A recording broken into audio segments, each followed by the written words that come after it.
Hello and welcome to another episode of French Ear Trumpet. I'm Andy from AJ in France, and I'm joined by Colin from French Countryside Life as usual. Once a week, come together, talk about stuff that we find interesting. Sometimes it's French related, sometimes it isn't. And today is very much French related. And it's actually, we were going to do it anyway, but we've brought forward our plans. And we are going to do an episode on what to look for when you're buying a house in France. Now, this may be too much for one episode, and I think probably the way we go off on a tangent. I think it's important to separate the bureaucratic process from the actual physical viewing. Yeah. And what to look for in the bricks and mortar and so on. The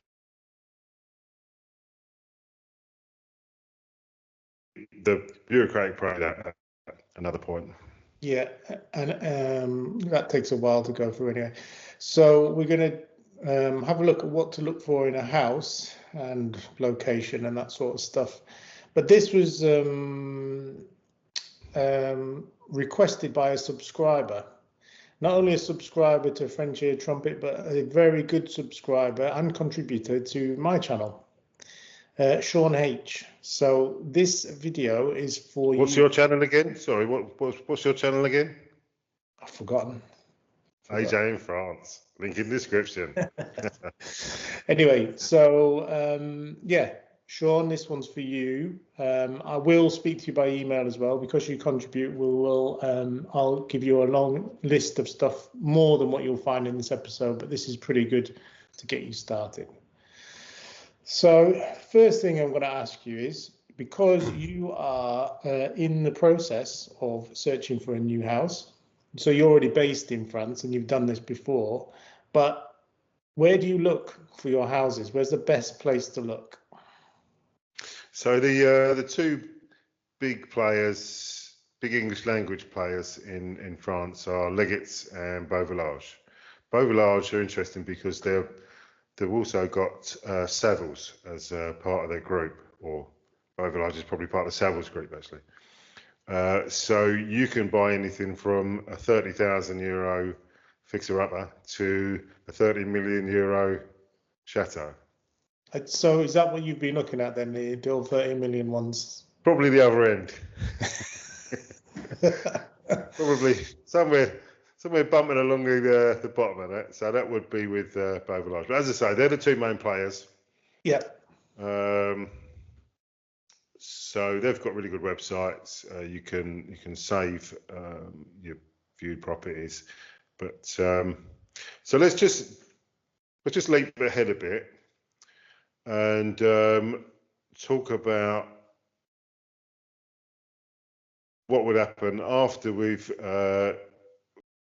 contacted the agent and they've said we'll see you at the car park outside the Marie, because they will never give you the address. So that's interesting because that's a funny thing, and I'm not sure why they don't give you any address, unless it's like they want to get their chance to get their bit in.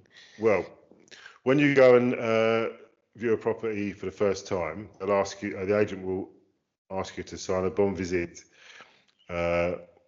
which means it's a legal bit of paperwork, strangely enough, that proves that you're viewing the property with that agent. So you've got to be really, really careful and take stringent notes. If a property is viewed with two agents,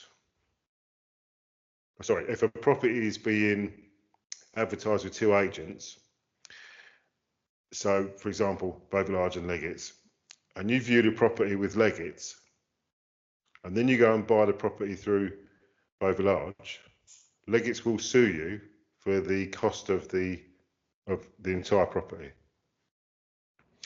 Yes. So that basically you have to sign a piece of paper, like you say, to say that you've seen it there, and then in the future, even if you just decide to buy it from the seller, the private Yeah.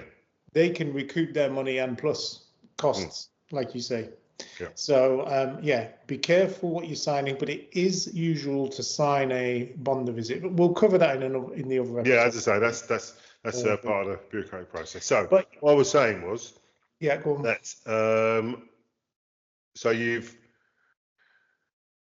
got your appointment to meet the agent, and they will ask you to follow you to the house.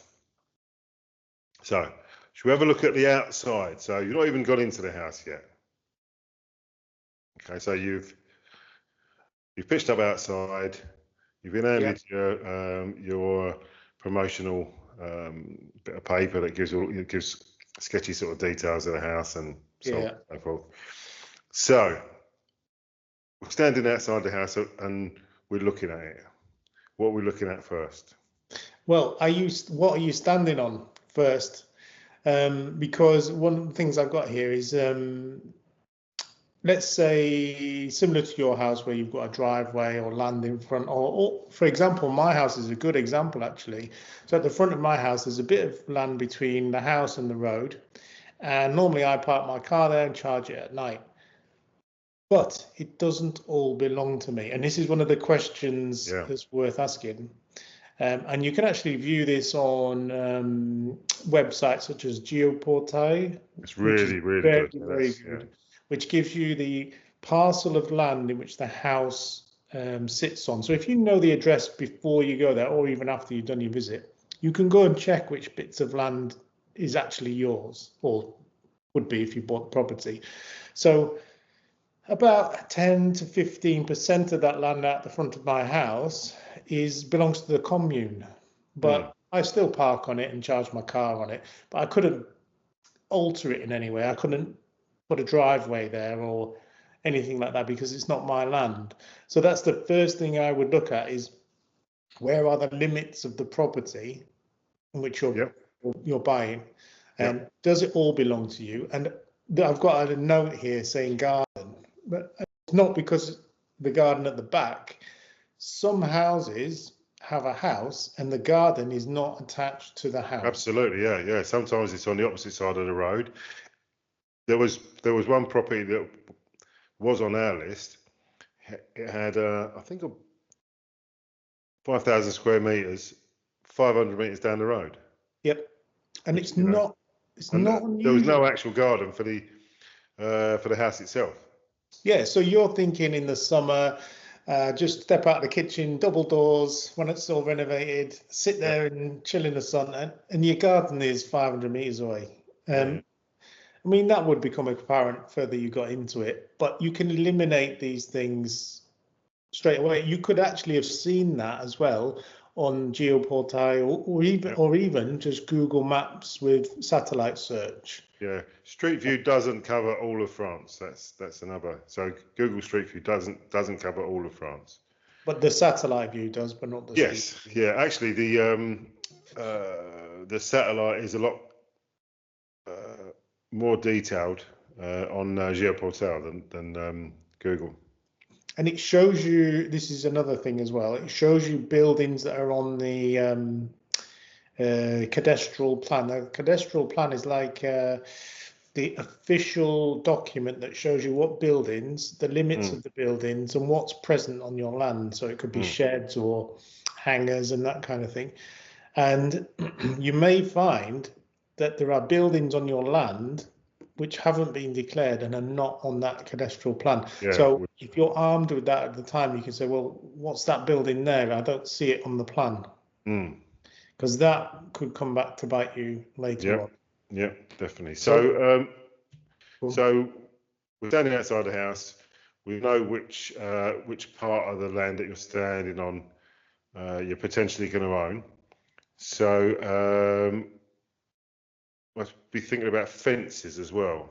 So if we know where the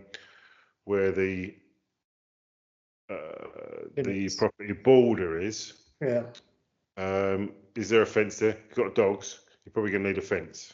Yeah, and it's not cheap fencing either. Right. No, that's for certain. Right. No. So go on. So I was just going to say that after you've had a look around the garden, you're probably going to see the fosse.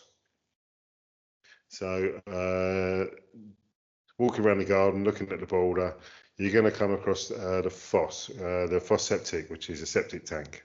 Yeah. There's also something called a microstation, which I've only just learned about this actually. It doesn't really have a drain away the size of a fosse. So the way a fosse works is that everything goes into a big tank, can I put it delicately? The solids, The sediment. the solids settle, and the fluid flows out into pipes that are set in a large sand filter area, and it drains away into the earth. Yep. From what I understand, a microstation is it's an electric macerator in there as well. From what I understand, tell me if I'm wrong. And it's a lot smaller, and it doesn't need such a large drain away filter, basically. Yeah, you're basically correct. In fact, I can tell you all about it because I've just received my permission recently to put a new microstation in. So the fosse I have currently does not conform. It didn't conform when I bought the place. Right. So this is important, really. So because if you buy a house and you don't ask the question, and it's potentially covered up, allegedly, that the fosse doesn't conform, you could easily be lumbered with an 8 to 10, maybe €12,000 bill. So it's really important to know that that the fosse is conforming, or that's taken into account with the price of the property. The fosse would be near the top of my list because it's an obvious large amount of money, along with the roof, which we'll get to later. But the fosse, is you can spend a lot of money. I mean, an awful lot of money. But yeah, the difference, like you said, between a normal fosse and a microstation is the microstation is actually a lot cheaper to fit because you don't need the big reed bed and sand bed and all that. So you've got to have a level test. Hello. You've got to have got to have a level test and all that kind of stuff before you're allowed to have a microstation fitted. It's got to be suitable for the area.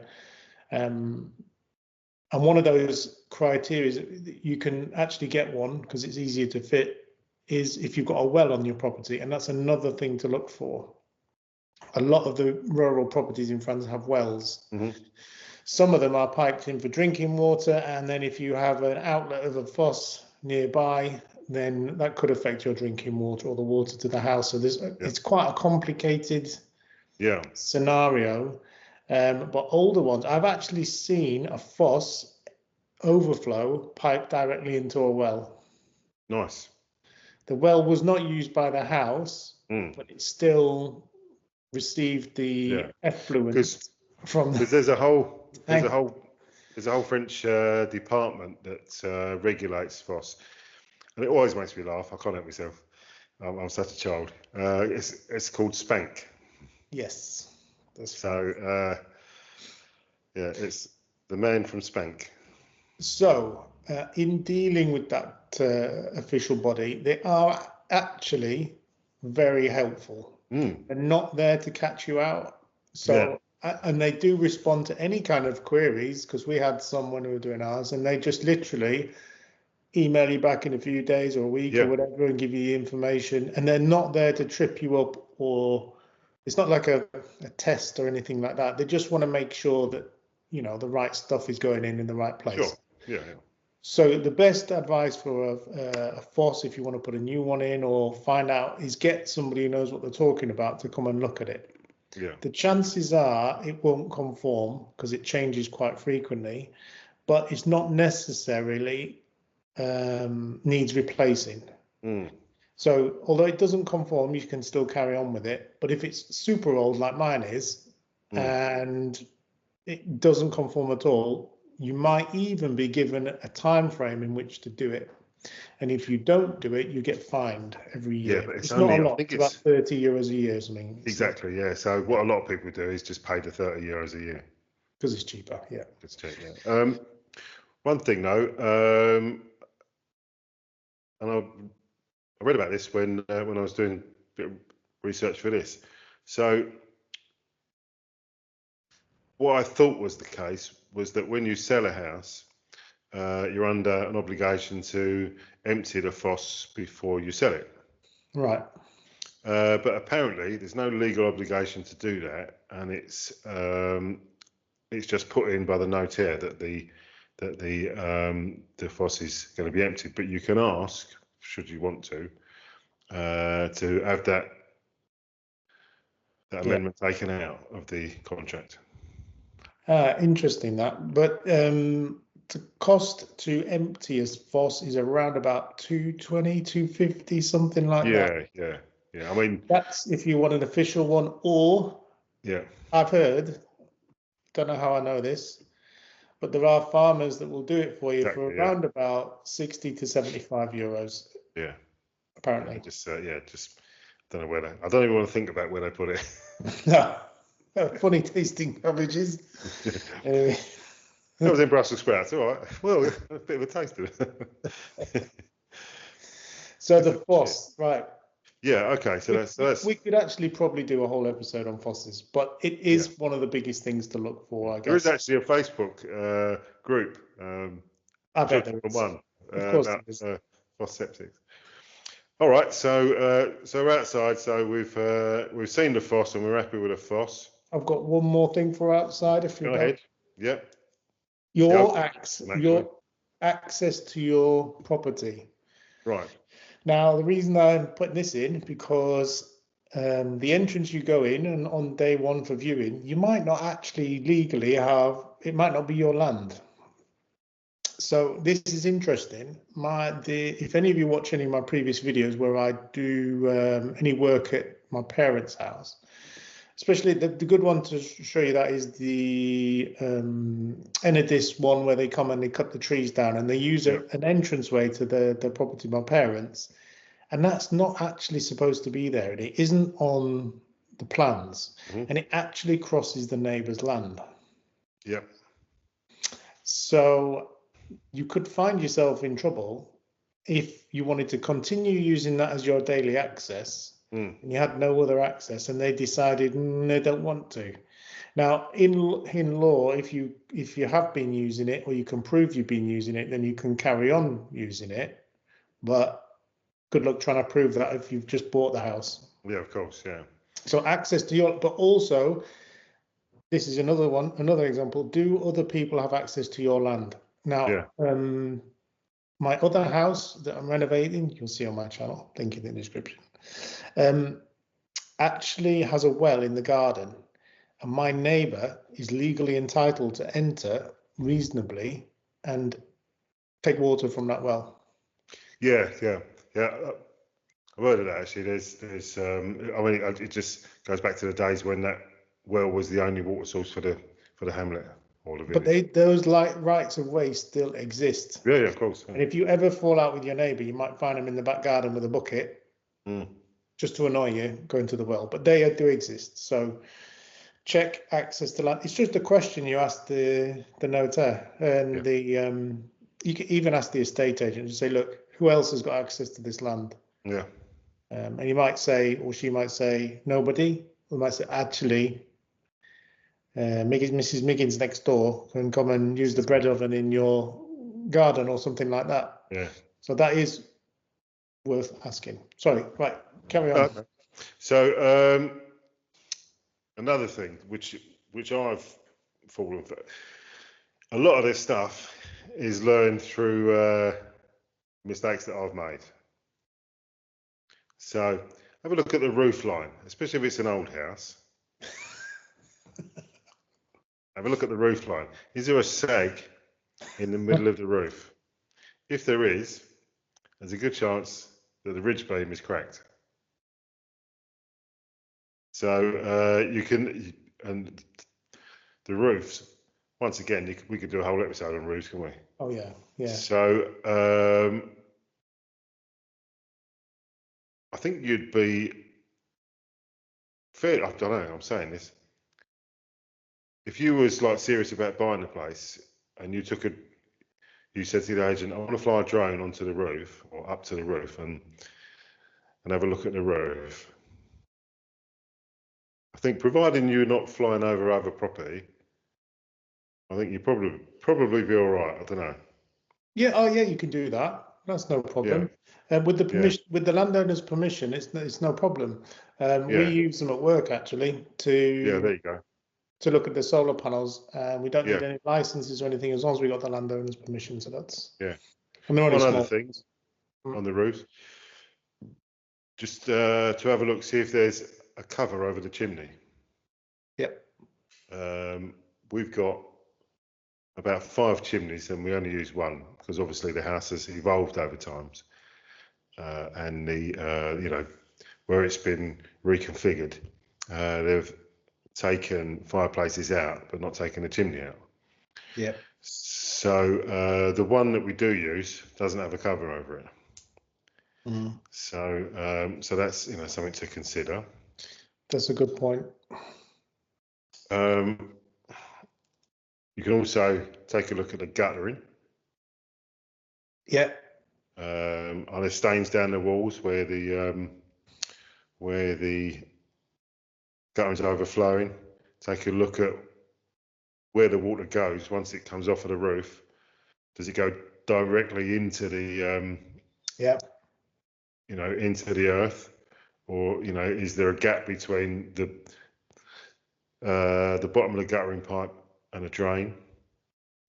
If it goes straight into the earth and there's no other access to it, then it will get blocked up. Oh, for sure. Yeah. It will, because I've got one at the side of the house exactly like that. It's blocked up all the time. Something else, just while we're there. Yep. I've got neighbours down there, and if your neighbours are quite close, what are they? Is it a farm? If it's a farm nearby, I've got a farm at the back of my house, and if it was a dairy farm, I probably wouldn't have bought the house. But it isn't. It's well, now he's retired, but at the time it was a cattle farm. So we had cows and stuff, but dairy farm, all times of the night you get noises, and the smell in the summer and the flies would be insane. Well, you say that we've got a cattle farm on the other side of the road and just down a little bit, 100 yards down the road, 100 metres down the road, and we don't get any more flies here than we did up in Normandy. No, but a dairy farm. Yeah, I didn't know about that. Why is that then? Just the way that it's all done. There's so much bacteria and milk flying around. I suppose there would be, yeah. I just every time I go past, there's one I go past on the walks with my dog, and the smell, you can smell it before you see it, and the flies going past it are just crazy. That's amazing. Yeah, I'm sure that. So check your neighbours, and also if you're buying the reason I'm saying this is in Brittany it's quite a farmy type community up in Brittany. I think most of France is. Yeah, but I just remember watching a video on Facebook of a British guy during harvest time, about 11 o'clock at night, storming off down the bottom of his garden into the field to tell the farmers to stop doing the harvesting because it was annoying him. So, well, there was a famous court case, 10 years ago maybe, where a Parisian couple took the local farmer to court because the farmer's cockerel was waking him up in the morning. Oh my God. And the judge went, look, you're in the country, mate, He probably didn't say it like that, but No. Yeah. So if you're in the country, you're going to get smells, you're going to get, not noise, but country sounds, country smells. You are going to be living in the country, and it's going to be full of everything to do with the country. Country things, yeah. So, listen, while we're in the garden, go on. looking about, having a look about, trees. Oh yeah, okay, go on. Yeah, trees. So if you've got a 100-foot oak tree, it's going to cost you money, because if a branch falls off that, it's going to kill someone. Yeah. So you need every few years just to have an arborist, not a tree surgeon, not some herbert with a ladder. You need a proper arborist to come and have a look, cut off the branches that aren't safe, and just to and obviously the amount of trees that you've got is going to multiply that. But to have an arborist on your property, just to say, right, this, and this. There's a really good video, even if I say so myself, there's a really good video on my back list there that where we had an arborist come here to take some branches off of the oak tree. And I said to him, can you just have a look around at all the other trees and just tell me what you think? He said, yeah. So and this guy's really skilled. So we're walking around and said, yeah, that's fine. Got to the tree in the far corner there, and he said, that one's got to come down. And it was probably, I don't know, 35, 40 feet, probably 10 metres high. His tree. It's quite a substantial tree.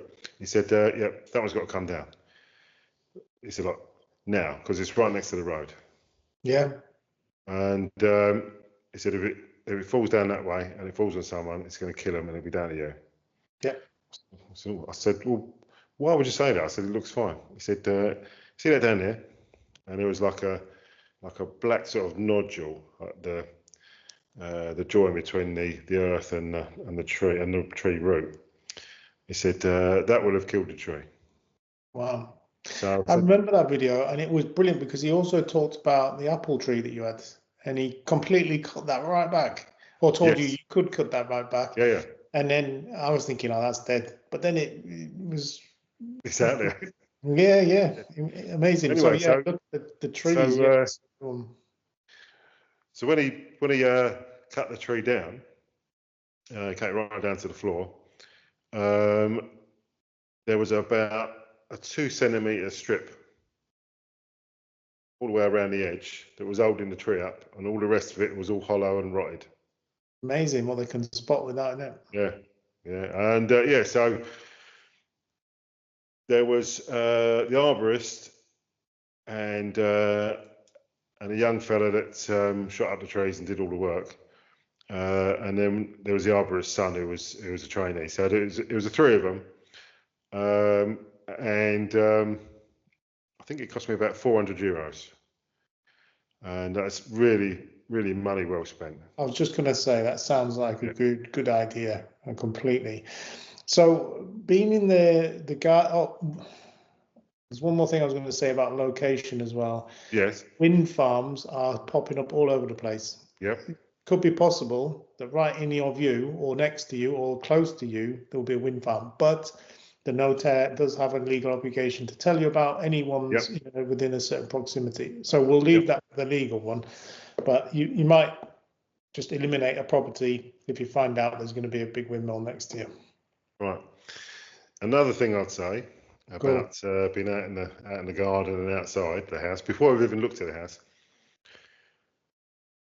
because British people live on a tiny island, right? When you get the opportunity, right, to buy 10 acres of land or 30 or 10 hectares of land, right, for a song, right, you think, oh, I'm having some of that. Yeah, definitely. And just ask yourself the question, do I really need 10 hectares? What am I going to do with 10 hectares? How much is it going to cost to maintain 10 hectares? So that sounds like you're speaking from experience, huh? Right. Well, yeah, like I say, the majority of this stuff is stuff that I've made mistakes Absolutely. with. So it's real advice. It's real good advice. So ask yourself, do you need that land? Mm-hmm. Would you buy the house if the land wasn't there? If you had a fraction of that, would you still buy the house? Yep. Excellent advice, that. Yeah. So just ask yourself the question, and have a realistic thought of how much it's going to cost to maintain it. You got 10 hectares of woods, forest, then that's pretty much self-sustaining. Obviously, there's still forestry to do if you want to maintain it, but it's more if you've got 10 hectares of fields. Yeah. Because you have to maintain the boundaries, you have to Yeah. maintain we'll cut the grass if you just leave it for grass. Yeah, exactly. Yeah. And if you say, oh, I'll get the farmer to come and cut the grass and he can have it for his hay. Two issues there. If you just leave it to go wild and ask the farmer to cut it, he won't want it because there'll be too many weeds in it. Yeah. So you'll then have to pay the farmer. The other issue is if it's all grass and he cuts it every 2 or 3 times a year, you can find yourself in a case where that farmer's got a very good case to put forward to say that that's his land now. Oh my God. Yeah, I guess. Yeah, you can run into so many problems with land. It's just not worth. Just buy what you need, not what you would like. I think is probably exactly. Yeah, good one. Yeah. And when you're buying a place as well, something else to think about is how close are you to a town centre or monument or large cathedral, or it could be anything, because that will severely restrict your applications and possibility for planning. Yeah. Now, to give you an example, the house I'm in now in Brittany is nowhere near anything of any importance, and I can literally do more or less anything I want with a déclaration préalable, which is just a note, if you like, to the mairie and the commune saying I want to put solar panels up or build a shed or change the outlook or change the size of a garage door, which is what I've done, and they'll just sign it off, no problem. Now, my other house, it's infinitely smaller than this one, but it's within 500 meters of a national monument. Right. And it's a rubbish monument. It's an old bridge that from the 13th century or whatever, 12th century. Not even like it's a new one, is it? No, exactly. And it doesn't do anything. It doesn't attract any visitors. It's just a pain. Yeah. Oh, sorry. I'm back in the room. Back in the room. Don't know what that was. No, don't know. Anyway, so if I want to do anything to the house, I've got to get permission from Bâtiment de France, which is like the equivalent of English Heritage or National Trust or whatever. So have a look if you're in that kind of area. Normally, it's like towns near a town centre, village centre, or monument of some sort. Big church. I was just going to say it's like Graham at our French house renovation. Make a description. Yep. His house literally backs onto a church. Literally, it's like the back of his house is the back of the church. Yep. And he's got the Marie like 200 meters down the road. Yep. So that causes difficulties if you want to change things. Okay, so right, we're doing really well, I think. All right, so also outside. Before you've even stepped in the house. We haven't even got in the house yet, have we? I know. We're 40 minutes into it, I haven't even got in the house yet. Oh my God. A swimming pool. Yes, I was going to ask you what to look for if the guy's got a swimming pool. How do we know it's been kept well or there's no problems? Or right, so a swimming pool. Ideally, most people will be viewing in the summer, won't they? Not always, but ideally, if you're viewing in the time of year where the pool's going to be up and running, you can just see is it clean? Is it green? Then that's no good.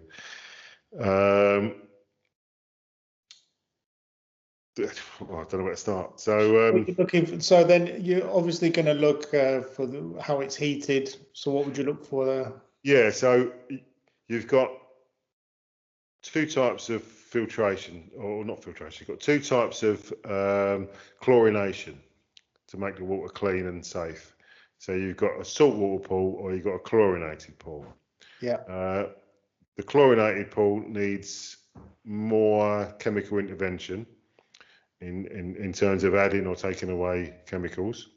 Yeah. The saltwater pool, once it's set up, it's a bit more difficult to set up, but once it's set up, it's pretty much self-sustaining, and you just need to test it every day, which takes 2 minutes. In terms of heating the water in the swimming pool, you want to see it running. You want to see it running. You want to stick your hand in there. Is the water warm? You want to see it run. Shall I say it again? You want to see it running. So do you want to see it running or not? You really do want to see it running, and it wants to be relatively new because they're really, really expensive. Right. So if you're looking for, do you mean a heat pump? Is that what you're talking about? Yeah, a heat pump. If it's an old one, not a heat pump. If the water's heated by electric, then whatever your savings are and whatever your income is, just send it straight to EDF. Just save a bit of time. Yeah. Excellent. Right. So make sure it's not green, and that I think you mentioned about seeing it running. I'm not sure, but yeah. Just be aware as well, like we said about the land. Do you really need a pool? Are you prepared to pay what it costs to heat it and run it for probably 7 months of the year, 7 or 8 months of the year? Because it's probably going to cost you, depending on the size of the pool and a few other factors, between 10 and 15 euros a day. Right, that's a lot. Yeah, it is a lot. Yeah, that's 7 days a week. So that to give you an idea, I spend normally about between 4 and 5 euros a day on the whole house, and that includes charging the car on average as well. Yeah. So that tells you how expensive it is. Yeah. So do you really want it? But it's one of those things, as I say, because we come from a small island and we're all living like rabbits in hutches. When you come and you can buy a house with 10 acres of land and a pool for £130,000. Yeah. Your initial reaction is, well, why wouldn't I? Yeah. But it doesn't. The extra money and responsibility is quite a lot. Yeah. One last thing from the outside, and then we'll probably be able to move inside. We're gonna have to dash around the inside, aren't we? Does everything belong to the owner? And what I mean by that is, you can have a house with, say, 3 or 4 outbuildings. This is an example, and the house comes with 2 of those outbuildings, but the other one is owned by the sister of the seller or the brother of the seller. Yeah. And that's not included in the sale. Yeah. So quite often you'll find that with a barn. So there'll be a barn on your land, but you only own 50% of it, and someone's got the right to come and waft up in their whatever and just mess about on your land in their barn. Yeah. Mm-hmm. So that means right. One thing. Just one more thing. It's like Columbo. Just one more. My wife thinks you're terrific.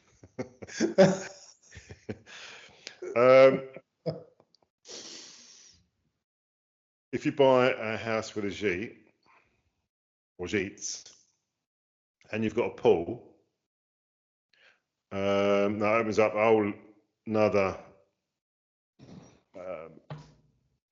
amount of fun. So, in what way?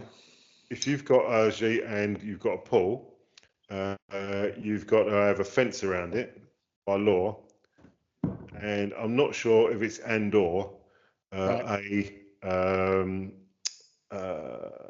pool alarm. So if someone falls in, it signals. So someone falls in, it creates ripples in the pool, which sets the alarm off. Right. It's like I say, we could talk about pools for hours, but But that's a consideration. So if you're buying a house with a Jeep and it's got a pool, there's any number of regulations that you've got to follow, and that includes the water quality as well, by the way, if you've got a Jeep. Brilliant. That's good information. Right, let's get into the house. Let's get into the house. So you mentioned it briefly, the roof. You could see it from the outside. Yep. Depending on where you are, it'll be different types of roofs. So the common ones are slate, hard I think it rust. depends where you are in the country. So further north it's slate, and the further south you come, it'll be the terracotta pentiles. That's right.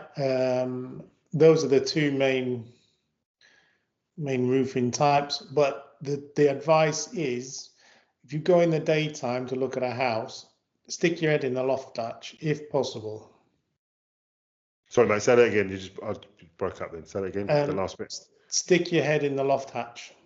Yes, definitely. If you could see daylight, yeah, it's a good indication the roof is at or nearby its end of its life. Yeah. Plus, it's obviously not lined either. Yeah. Yeah. Also, when you're up there, have a look for any cracked pieces of wood. Yeah. That's a really important thing to see. Yeah. I know.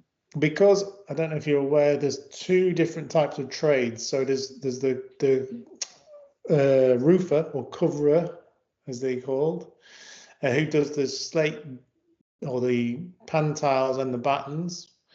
But the actual joinery is done by, so the big beams, the bigger, like the bridge beam or the purlins or any supports, is done by a carpenter, a charpente. So you'll actually need two of those. Some trades do amalgamate. So you have a carpenter and a roofer in the same business. Yeah. Or they do the same thing. But normally they're two separate trades. Yeah. So be aware that if you're going to have to do the wood, you're going to have to get the roofer to come and take the roof off. And then you have to get the carpenter to come and do the wood. And then the roofer will come back and put the battens and the slates on. They're not the same trade. Eventually, yeah. But I mean, for a decent sized roof, 40 grand, easily. And that's recent, that price increase, because the house I'm in at the moment has got 3 roofs. And we did all 3 for less than 10,000. But that was about 12, 13 years ago. Yeah. So I would say that as you're walking into the house, have a look at the front door, because doors and windows in France are crazy expensive. So is it a recent front door? Is it or is it? Curiously, if it's 400 years old or 300 years old, it's probably still going to be fine in 100 years' time. But if it's 60, 70 years old, then it's probably going to be rotten, isn't it? Yeah, I would think so. Yeah. So the front door. Just have a look at the front door. There's a few grand in the front door easily, isn't there? So yeah, I mean, we pay 3 grand, 3,200 or 400, I think. Yeah. For our front door, it's meant. But I mean, you don't just buy the front door; you have to buy the whole thing, the whole frame, and yeah. But that goes along with windows as well. So yes, look from the outside. If they're wooden, then the chances are they're going to need replacing. Probably single glazed, I would think. I mean, that also comes back to what you were saying about what's around you. If there's any national monuments or churches or anything, you're gonna be restricted to what you can, use.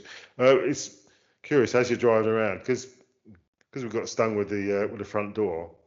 I'm kind of observant of what people have got, and you'll see a really lovely stone farmhouse, probably 200 or 300 years old, and it'll have a brand new aluminium door in it. And the aesthetics of it don't really work. It's weird, isn't it? Yeah. Very, very strange.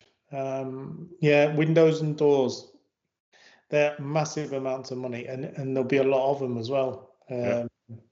I would buy a house that was worse inside but had windows already double glazed Yeah, vast amounts of money. than the other way around. Yeah, yeah, Um, that's it. So we're in through the front door. We've noticed from the outside and the inside that that the place is double glazed, which is lovely. You stuck your head up in the loft and seen that it's insulated properly. oh yes, insulation. So just give us 90 seconds on insulation. Oh, it's such a big issue in France. So if you've got a loft that you can put fiberglass insulation or wool insulation in, that's the easiest way. If not, you're into hard sandwich panels, which you then screw to the chevrons with the rafters, Yeah. and also it's very unlikely that the walls are going to be insulated. For example, if it's a stone built house. Yeah. So you might have to consider putting insulation on the inside if you want to keep the stone appearance outside.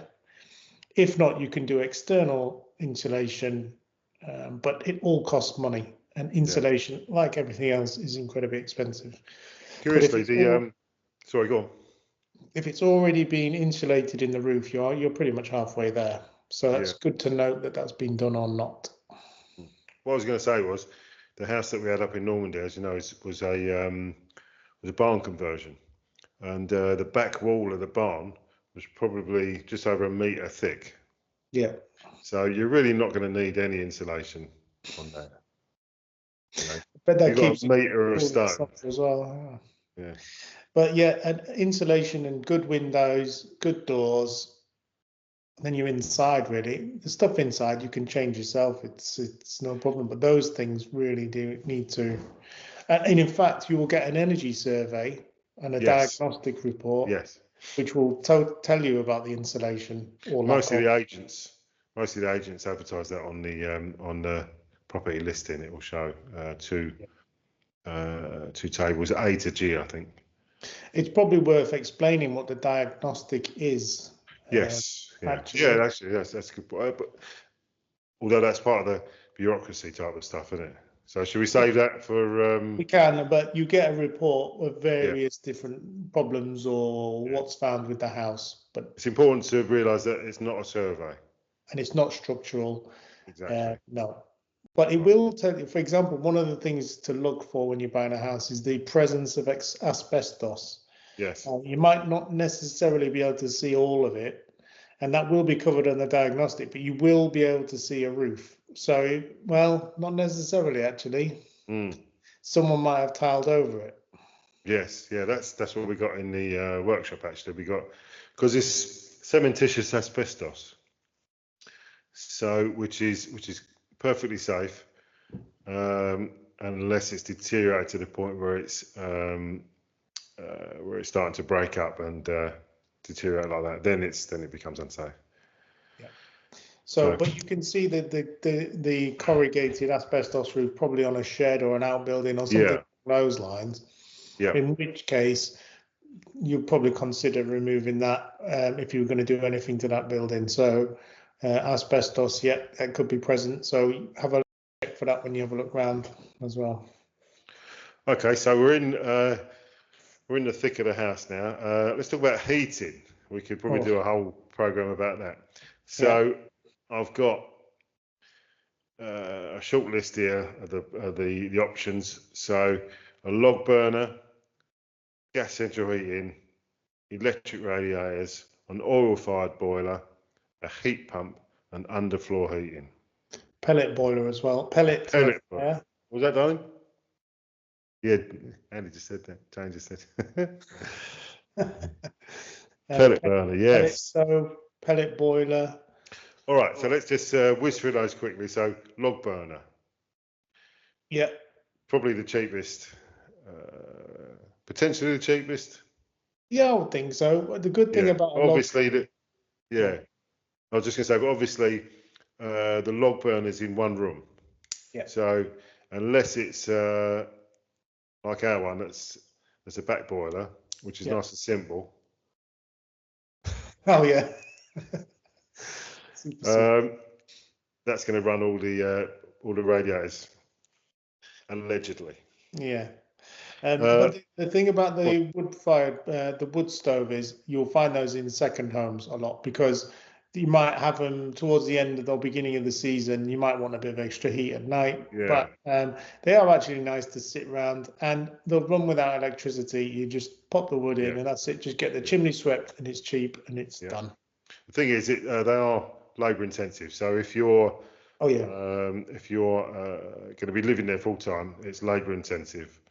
It's you've actually physically got to stack the wood and then bring the wood in and put it in there and keep putting it in there, and in the morning clear it out. I nearly set fire to me to a new Bosch Hoover this morning. So I was just going out, and I had emptied the ash from last night into a plastic bag. Went to get some treats for Charlie, and I thought I could smell plastic. And so it was still smouldering. So I picked up the bag, and of course all the ash fell out the bottom of the bag. So I then went and got me Bosch Workshop Hoover, and failed to put two and two together. That when you got lots of air rushing past. Oh yes. Smouldering items, and I'm smouldering anymore. They burst into flame. Yeah. So I melted. That was fun. Yeah. So Jane said, "Is there supposed to be sparks coming out of the Hoover?" Turbo. Yeah. So so that was fun. So I set fire to the paper bag that's in the Hoover and melted the little filter thing. So I've just had to order 2 more.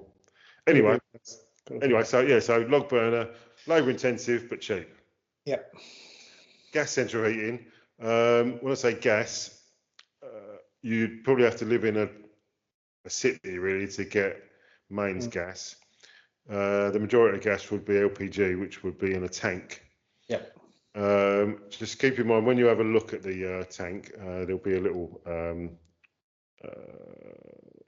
thing on it that tells you how much is in there. You're legally required to have not less than 20% and not more than 80%. Now, when you buy a house, you'll see how much is in there. Yeah. It's quite expensive to send it back to the to sell it back to a supplier. It's quite expensive, so it's pointless. So there would be an exchange of funds for the value of the gas that's in the tank. Okay. There's also a yearly rental for the tank as well. Mostly. And these tanks are big as well, aren't they? They're massive. Yeah, they're massive. Probably 3 meters, 3.5 meters long. Yeah, they're big. But check the condition of that tank as well, because because it is checked I think it's every 4 years. A guy comes around and checks it and charges you €200 for the privilege. Of course. So electric radiators, expensive, but the very latest ones, you can put them into your Wi-Fi, and smart electric radiators, as efficient as electric radiators are going to be, but it's quite an expensive way to do it. Yeah. Oil-fired boilers. Now, if it's a new boiler or relatively new boiler, so a couple of years old, you'd be relatively okay, because if it's an old one and it becomes beyond being able to be repaired, you can't buy a new oil-fired boiler now.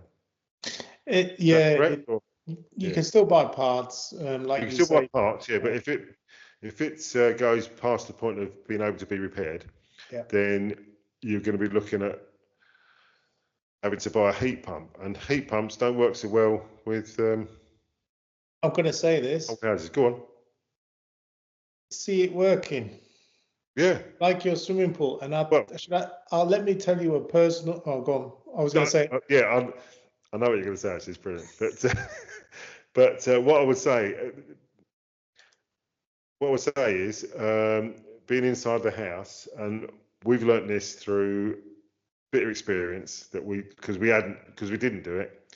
When you get in the house and you're serious about this might be the one, switch everything on. Yeah. Everything that's got a switch it on. Yeah. Make sure it works.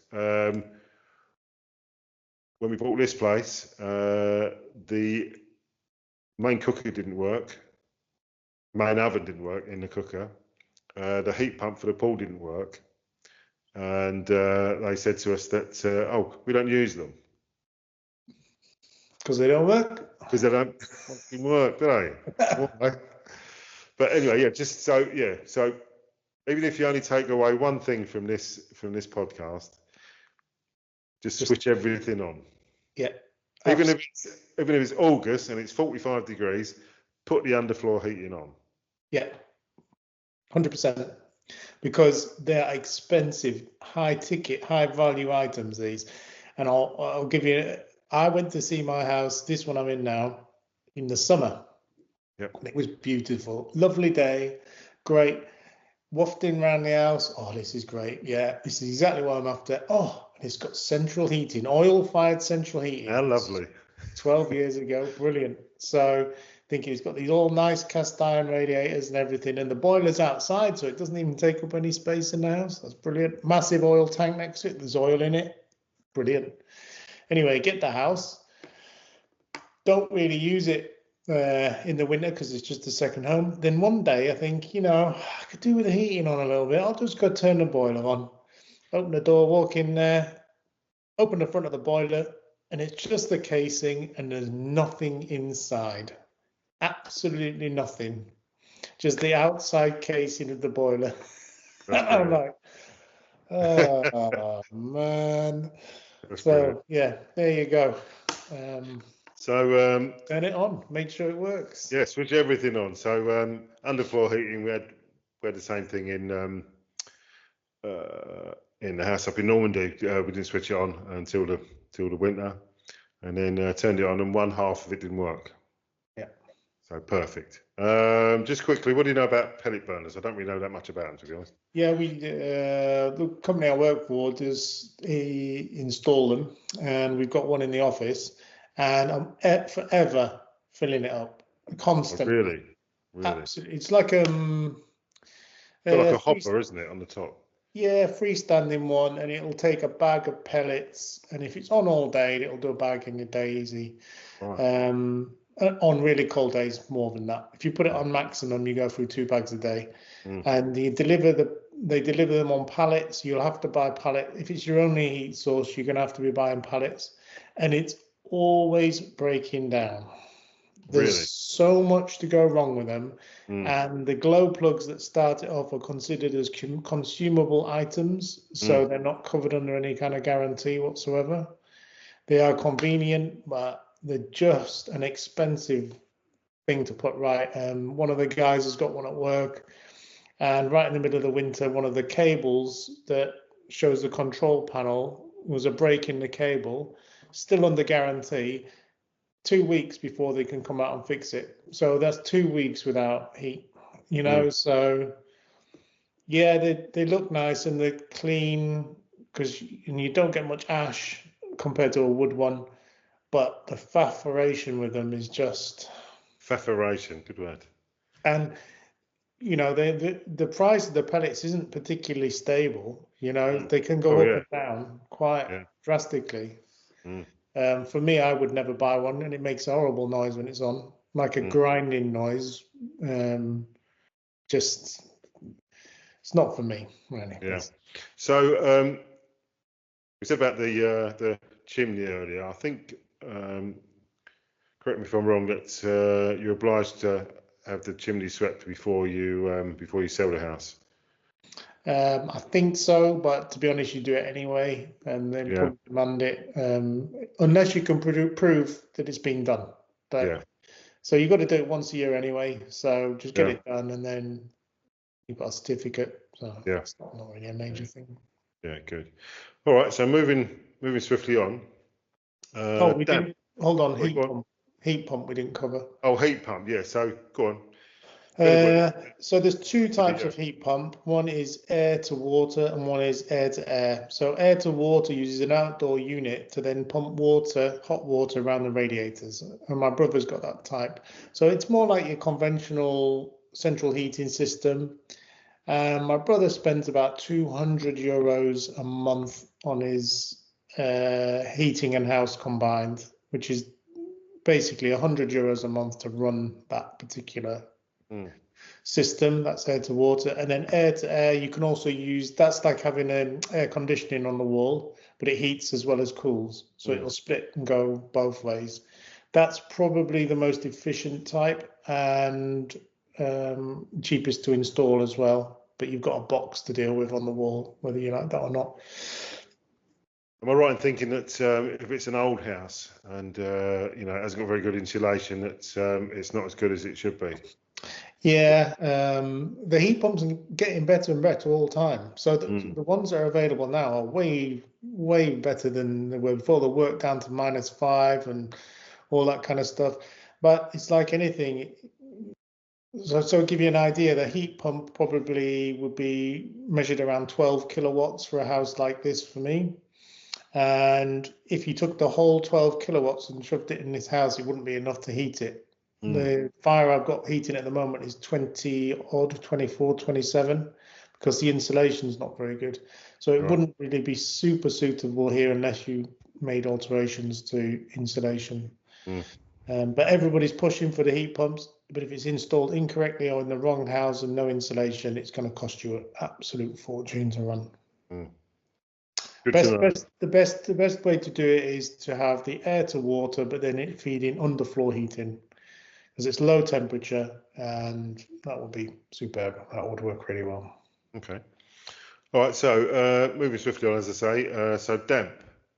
Funny enough, I was just looking at that now. There you go. Because everybody will have it somewhere. Yeah. So before we go into different types of damp, if you've got a log burner, or if you're intending to have a log burner, or even if you know someone's got a log burner, see if they've got a moisture meter, because most of the moisture meters will have a setting on them where you can change them to brick or masonry. So if it's really bad damp, you can smell it, can't you? First. Yeah, and you can see it as well. You can see it and smell it. But if you're not sure, then you get your little moisture meter. It's got two little prongs. You stick it into the wall, and it'll give you the moisture that's in the wall.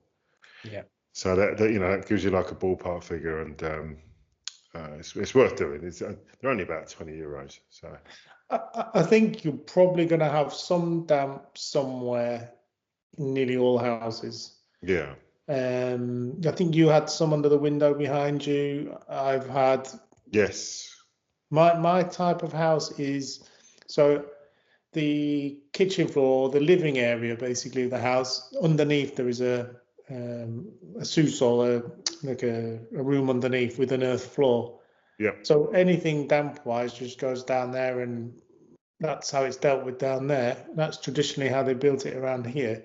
But if you've got like a concrete floor and the walls are built just on the earth outside, and they probably won't have foundations either, the water or if there's any earth up against that wall, you're going to get some form of damp.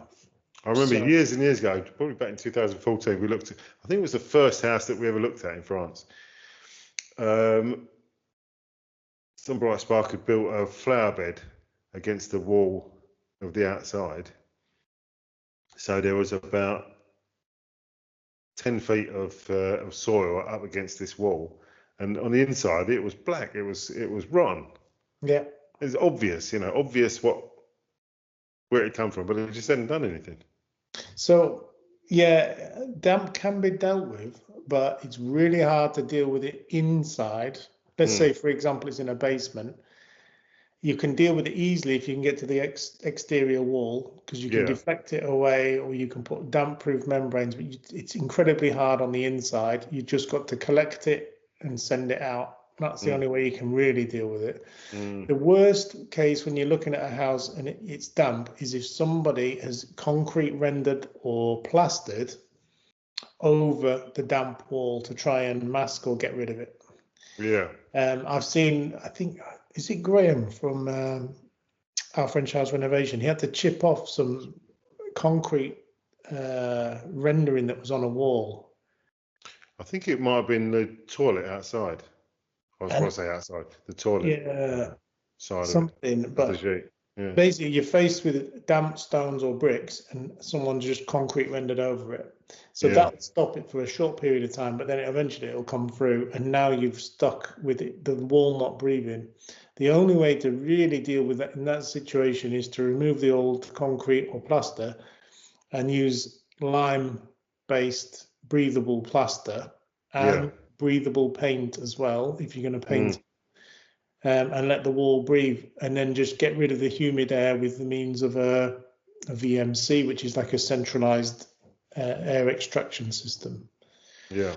So you are going to get damp, I would think, but it's not super serious. It can be dealt with.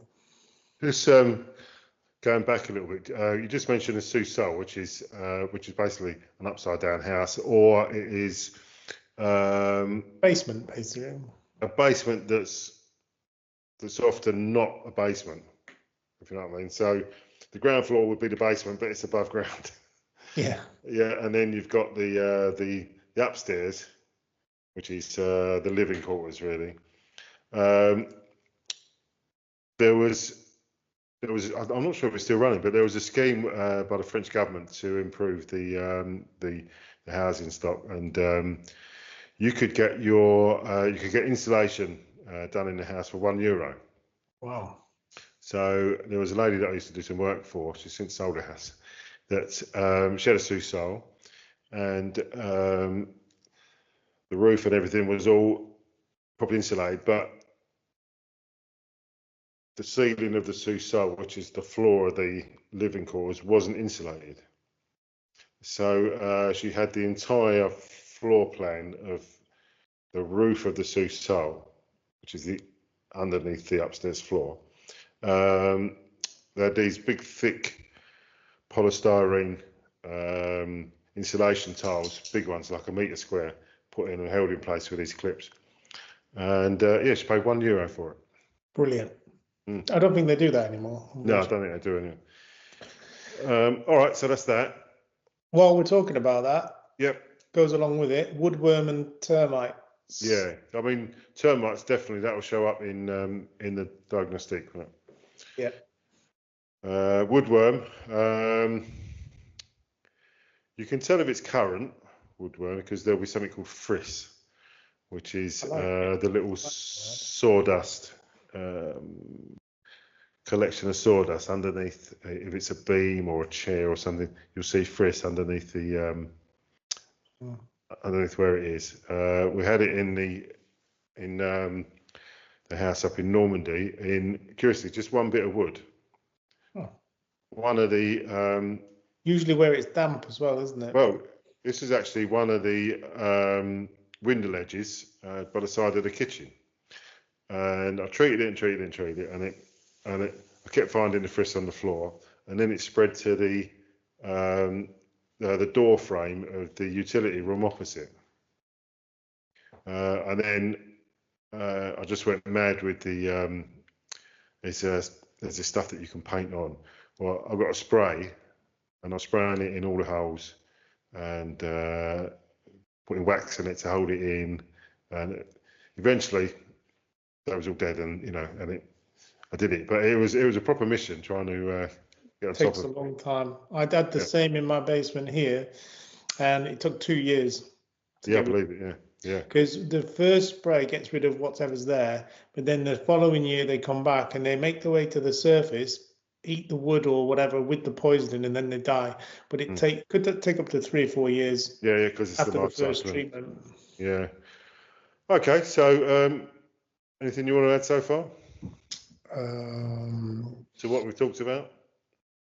Not what we've talked about. Okay. What else are you thinking?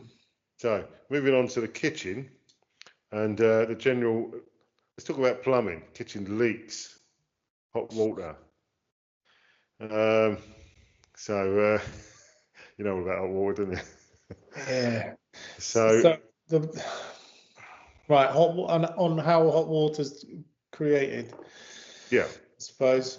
So you're looking for a large hot water cylinder, maybe in the basement, kitchen, utility room, somewhere like that, or loft. doesn't Um, have to be in the loft though. Curiously, it can be in the basement, can't it? yeah, it can be anywhere, and it's all under pressure in France.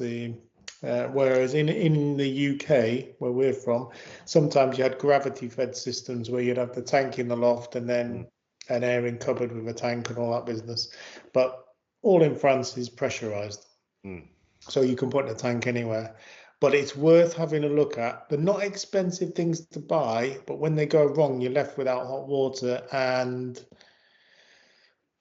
labor costs can be quite high to get someone to come out short notice and fit you another one. So look for the hot water balance. And like Colin says, try it, test it. Do you have hot water?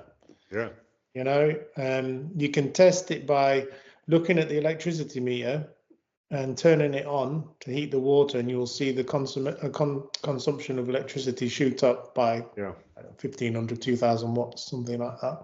That will show you that the element is working inside.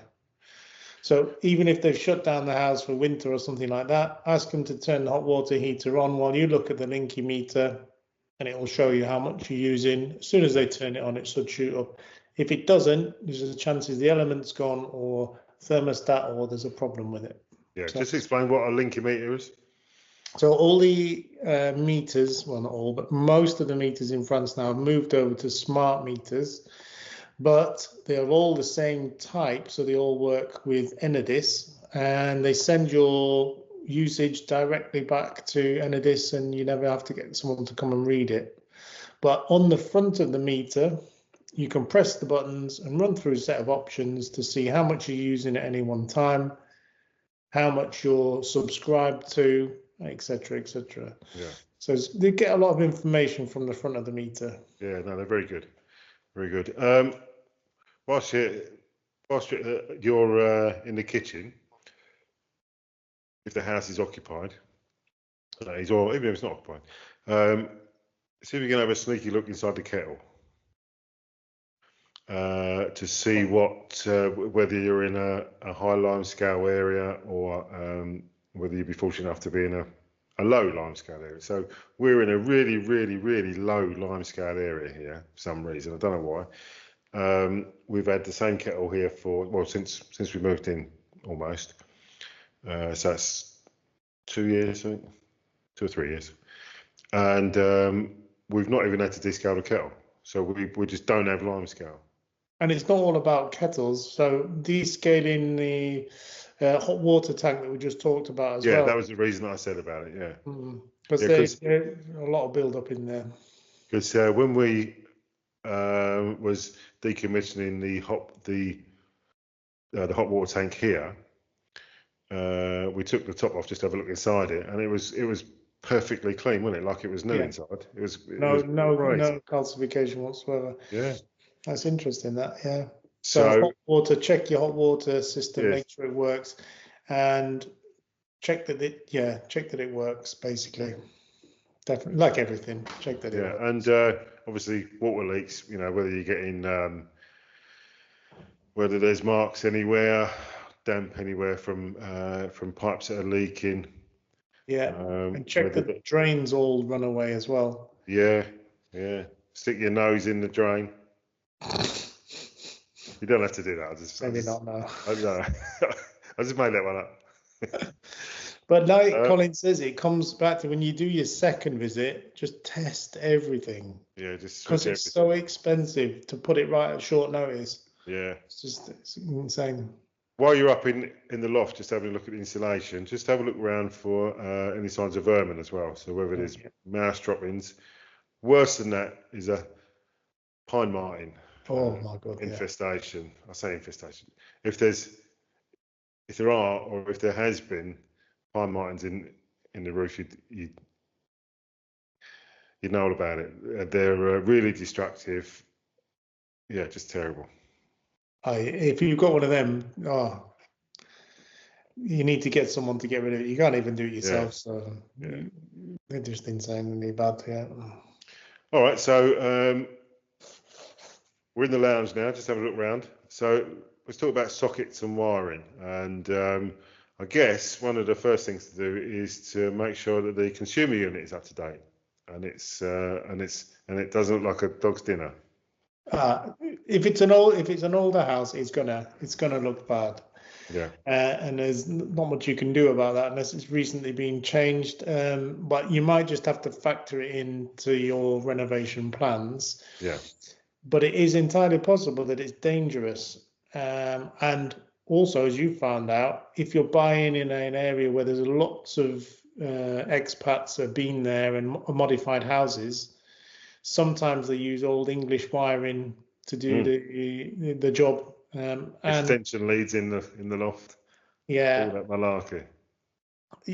some of the stuff we've seen is just off the charts. Yeah. So I have a look, and just if it looks neat and tidy and there isn't millions of wires everywhere, then you're probably going to be okay with the board. But you just don't know. I mean, Robbie, good friend of ours, when he bought his whole house was Escape to France, you're on, link in the description, brilliant channel, go and have a look. yeah, his whole house was powered from a board which was subsequently powered from the meter with a couple of lengths of 2.5 mil cable or something. It was The absolutely. whole house going through there. So yeah, it exists. Yeah, you're just gonna have to.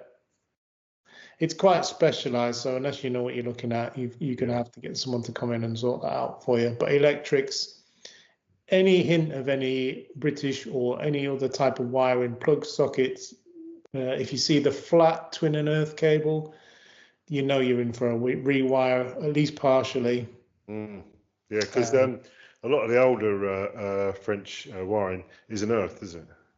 Yeah, and the lighting circuits certainly don't have earthing in, which will be picked up on your diagnostic, that one, actually. Yeah. One thing just to consider while you're in the lounge, maybe, is there fibre? Is the fibre optic already fitted?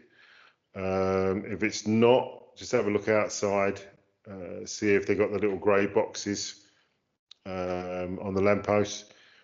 See if you can, see if there's fibre in through the village where you are. Yeah. If there's not, then you've got a few options. You can either wait for it to arrive, which it will do eventually. Yeah. Or you've got other options, 5G or Starlink. Some friends of ours just bought a place and they just put Starlink in straight away, and they're getting 200 meg. Yeah, it's a good system. I've actually got a video coming out on this. Nearly finished it. It does have its downsides, but if that's all you can get, it's probably the best of what's available. Yeah. So yeah, recently fitted one, which I've done a video on. So that's really quite interesting.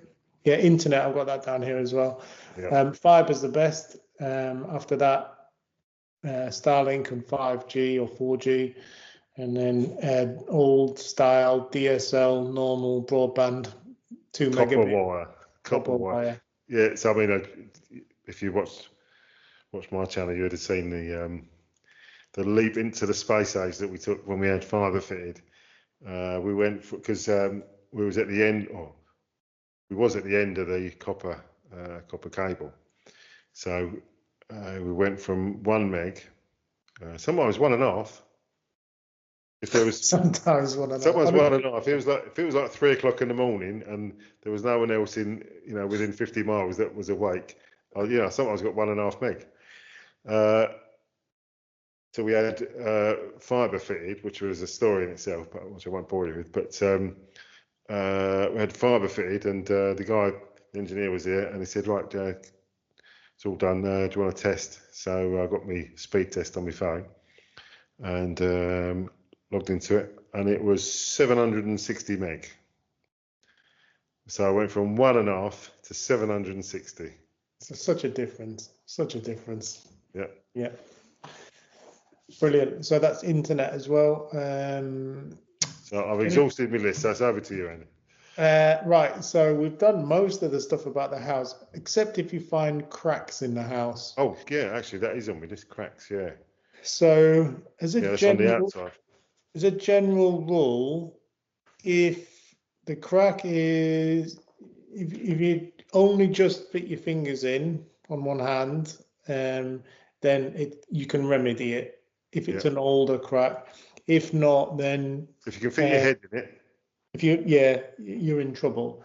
Yeah. But it could be quite a lot of areas are subject to ground movement, Earthquakes, yeah. and that's a more complex area, and it's to do with the bureaucracy as well, because some things are covered by the state or the commune outside of your insurance. So if there's mini tremors or earthquakes, it's actually done by the state. But we'll talk about that later. But if it's just an old wall with an old crack in it, then the likelihood is anything up to that size you could safely fill or repoint, and it will be fine. Yeah. And this is a general rule of thumb, and it really does depend on the situation. Yeah. But anything bigger than that, you need to consider that is there any more remedial work that needs to be done, but it's just when you're viewing on the first time you see a crack, don't worry too much if it's anything under that size. Yeah. So. I mean, Jane and I, at one point before we moved down to Shoreham, we was considering moving much further south down to near Carcassonne, a place called Ord. And we looked at a property that was on the side of a hill, and that was a sous-sol, funny enough, but it was a real steep sort of hill. And so we're looking around, and with the owner and the agent, and it was a beautiful place. It had a view of the Pyrenees as well. It's fantastic. And so as we're walking around the back of the house, there's a massive great crack runs from one side of the house to the other, and like I say, you could probably put your head in it. And so we're talking away, and I said, "Is no one going to mention the crack then, or are we just going to pretend it's not there?" She said, "Oh yeah, we had an earthquake a few months ago, and don't worry, we'll just get that filled." Brilliant. Okay. Next. Yeah, needless to say. Yeah. So there we go. Okay, I've got one more thing, and that's mains water. Where do you get your water from? We did kind of touch on it, but it's still possible to buy a house without mains water connection, and it's connected by the well. But actually, legally, you're not supposed to sell a house if it's not connected to mains water. So, well, yeah, funny enough, one of the jobs that I've got upcoming, which you'll probably see on my channel, I'm putting a floor into this lovely little outbuilding, and there's a well just off to one side of it, still inside the outbuildings, but not in the building itself. And that well supplies all of the water to the house, other than I think there's one tap inside the house that has mains water that they hardly use it. Yeah. So that's probably why then. Yeah. So mains water. Check where it comes from. Yeah. And plus the mains water pressure in France is huge, isn't it? It depends where you are, but generally speaking, it's way more than the UK. I mean, my house actually bought it when it wasn't connected to mains water, which they shouldn't have sold me, but they did anyway. And up until 2019, I didn't even have mains water to my house. So I got it connected, and the cost of that was about €2,000 in 2019, if anyone wants to know. And I immediately just got the pipe, and they leave a box with a pipe sticking out the ground, and then you connect on your stuff and you go from there. So they don't bring it into the house or anything. You need a plumber to do that bit. So I brought it in, piped it all up, it on, 6 bar straight into my house, fridge just shower, water spraying up the walls. None of the joints were able to cope with 6 bar. 6 bars, ridiculous, isn't it? It was a mess. And then I realised I hadn't, or they hadn't, or I hadn't, put in a pressure reducing valve. Yeah. And that's another thing to check that you've got. So after the mains comes into the house or after the stopcock, there's a little device, probably the size of say an Easter egg or something like that, that reduces the massive incoming pressure of 6 bar down to a more manageable 3. And most of the houses work off 3. Yeah. So check that that's in.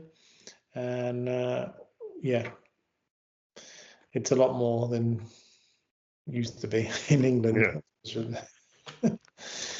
Okay, pretty much that's it. There is actually, we could go into more details about all sorts of different stuff, couldn't we? Yeah. I think we'll do a maybe an episode on Fosse. I don't know whether we could do a whole episode on that. I don't know. We could certainly do more on this. To do with like I built an extension for my parents as well, and there's a lot of information there related to this, how things are constructed, and the fact that there's no foundations on original buildings, but you need them for new extensions, and things like that, which are quite interesting. And fitting of the Fosse Septique as well. So we had a microstation fitted, and I decommissioned an old normal fosse. Yeah. So that could be interesting, I think. Yeah. One of the houses that we looked at just recently has got the old fosse on one side of the house and a microstation on the other. That's obviously up and running. And in the basement there's an electric alarm that goes off if the microstation stops working. I don't really know enough about it, to be honest. So what that system is, it's an easy system to fit, and what they're actually doing is using the old fosse as a holding tank, and they pump it from there to the new one. And the alarm will be as if the pump is not working, or the level's too high, or the pump has failed. Yeah. That's at the appropriate time we'll have a further conversation about all that stuff, because I don't really know enough about it. Yeah, sounds good to me. But I think we've probably covered quite a lot of stuff. So there's a lot to take in there, I think. Yeah, that's good. Oh, and by the way, sorry this didn't come out Saturday morning, so it'll be out tomorrow afternoon, I guess, Sunday afternoon. Yeah, I think so. And thanks again to Sean H for asking the question. Yeah, brilliant. Yeah. Super question. If anyone else has got any questions they want answering, or if anything we've touched on, anything you want a bit more explanation on. Yeah. And always, as always, please, this is just our take on things. There's no legal responsibility with anything that we've said. So it's just from experience. Legal disclaimer, I guess. I'm just having a look through the notes, just make sure I haven't missed anything. There are some more things, but more to do with selecting the area that you want to be in as well. Yeah. Did I mention switch everything on? Yeah. It, like you said, if you take away one thing from this, it's that. Yeah. Good. Okay. Anything to add? No, that's it. Brilliant. So thank you so much for watching. Really enjoyed this one, actually. It was interesting sitting down and doing these notes, because this is going to help me. What I'm actually going to do is do a checklist. I'm actually going to do an Excel spreadsheet with. I'm such a boring bastard. I'm going to do an Excel spreadsheet and print it out, and it's going to have a checklist, and I'm just so I don't forget anything. Oh, hello. And Charlie just bought me his shoe. So when we go to look at properties, because it's so easy to get overwhelmed, isn't it? Oh yeah. And go, oh, this is fantastic, because the agents are selling a lifestyle, so it's easy to go. 30 hectares, that'd be fantastic. Yeah. So anyway, all right. Yeah. So thank you so much for watching. I hope you enjoyed as much as we have. If you'd like to give the video a thumbs up and maybe share it on your socials, and press the notification bell so that you know when there's new content, and maybe think about subscribing if you're not subscribed already, which I can't believe you wouldn't be. So it's goodbye from me. And it's goodbye from him.